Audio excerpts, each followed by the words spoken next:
आवेश उसे कहते हैं किसी एक अन्य शरीर में किसी भिन्न शरीरों के गुणों का कुछ काल के लिए आवेश हो जाए। प्राय लोक में अगर आवेश आता है तो भूत प्रेत का आता है, भगवान का आवेश तो आता नहीं है। लोक में स्त्री पुरुषों के ऊपर आवेश आता है, भूत प्रेत यक्ष राक्षस देव दानवों के आवेश आते हैं, क्योंकि भगवान का आवेश आने के लिए बहुत विशाल पवित्र हृदय चाहिए। जो जैसी स्थिति का होता है उसके ऊपर वैसा ही आवेश होता है। देवताओं का आवेश सात्विक प्रकृति के लोगों के ऊपर आवेगा, यक्ष राक्षसों का आवेश राजसिक प्रकृति के शरीरों में प्रकट होगा, और जो घोर तामसिक प्रकृति के पुरुष है उनके शरीरों में भूत पिशाचों का आवेश आता है। सभी के शरीरों में आवेश हो ये बात नहीं, कभी किसी बिरले ही शरीर में आवेश हुआ देखा जाता है। वो क्यों होता है, किस प्रकार होता है, इसका कोई निश्चित नियम नहीं। जिस देव दानव अथवा भूत पिशाच ने जिस शरीर को अपने उपयुक्त समझ लिया उसी में प्रवेश करके अपने भावों को व्यक्त करता है, नाम जापक के ऊपर नहीं आएगा।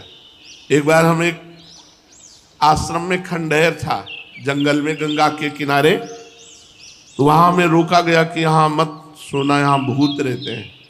हमारा जिद्दी स्वभाव था, जहाँ रोक दिया जाता था वहाँ रुकते नहीं थे, देखते थे क्या होगा। तो एक इतनी छोटी सी टार्च और दुप दुप वाली घड़ी, ये दो चीज जरूर रखते थे। तो टार्च रास्ता देखने के लिए, घड़ी समय देखने के लिए कि कितना हो गया। आराम से जाकर के वहाँ आसन लगाया और लेट गए खंडहर में। कोई भय नहीं रहता था क्योंकि खूब गंगा जी की कृपा थी।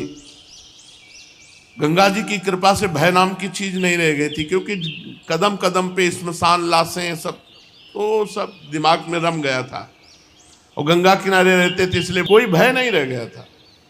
उन लोगों ने रोका और वो आश्रम में रुके हुए थे, वहां कोई नहीं टिकता था। वहां जाके आसन लगाया, वहां भूत था। रात्रि के 9 बजे जो ही आसन लगाया और लेटे, ते ही हमारे ऊपर ऐसे जैसे बहुत वजनदार जांघें जिसकी हो, हमारे ऊपर ऐसे चढ़ गया। खूब हम चेतना, कोई सो नहीं रहे थे। ऐसे हाथ किया तो पीछे से जटाएं उस समय भी थी, उस समय तो और घनीभूत जटाएं थी, तो पीछे से हमारी जटा पकड़ ली। ये सब जागृत में हो रहा था। 9 बजे थे शाम के, पर मंत्र चल रहा था। फिर एकदम खाली उठे, हम कहा नहीं ये हमारा भ्रम है, ऐसा नहीं हो सकता कि हम नाम जप कर। तो पवित्र प्रेत भी होते हैं, जैसे भाई जी से हनुमान प्रसाद पोद्दार जी के सामने प्रकट हुए पारसी, तो कहा कि आप डरना मत। तो उनका मैं डरूंगा क्यों, तो बोले मैं प्रेत हूँ। तो भाई जी को कुछ ऐसा लगा कि प्रेत सामने खड़े थे, तो उनका मैं आपके पास उद्धार कराने के लिए आया हूँ। तो भाई जी ने कहा मैं गीता पाठ करके आया। तो बोले हमें गीता कंठस्थ है। वो प्रेत बोला मुझे गीता कंठस्थ है। तो कुछ प्रेत पवित्र प्रेत होते हैं, जिनसे चूक हो गई प्रेत बनते हैं, तो वो अपवित्र प्रेत तो छू नहीं सकते।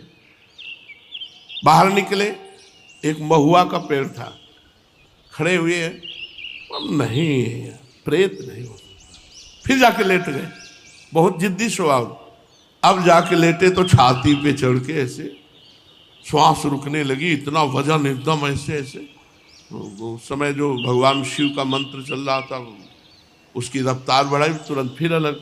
उनका अब दोबारा हिम्मत नहीं करेगी, अपना आसन समेटा और जहाँ सब लोग लेटे थे वहाँ गए। तो बोले आ गए। हम कहा वहाँ प्रेत है, तो बोले बताया तो पहले था आपको। तो हम कहा हमें अनुभव करना था, वहाँ है वहाँ है। तो ये जो प्रेत आदि हैं ये कुछ बिगाड़ नहीं सकते यदि भगवान नाम चल रहा है, मंत्र चल रहा है। और भगवत आवेश होता है त्रिगुणातीत हृदय में। प्रेत आदि जैसे अंदर प्रवेश कर जाते हैं तो तमोगुणी रजोगुणी हृदय में, भगवत आवेश होता है त्रिगुणातीत अवस्था में। जिस प्रकार पृथ्वी को दुष्ट क्षत्रियों के अत्याचार से पीड़ित देखकर भगवान परशुराम के शरीर में भगवान का आवेश हुआ और पृथ्वी को दुष्ट क्षत्रियों से हीन करके शीघ्र ही वो आवेश अदृश्य हो गया। फिर परशुराम जी शुद्ध ऋषि बनकर आज तक भी महेंद्र पर्वत पर बैठकर तपस्या कर रहे हैं। इसी प्रकार आवेशावतार किसी विशेष कार्य की सिद्धि के निमित्त होता है, अधिक दिन तक ठहरता नहीं। द्रौपदी के चीर खींचने पर भगवान का चीरावतार भी हुआ था, पर वो थोड़ी देर के लिए द्रौपदी की लाज रखकर वो अदृश्य हो गया।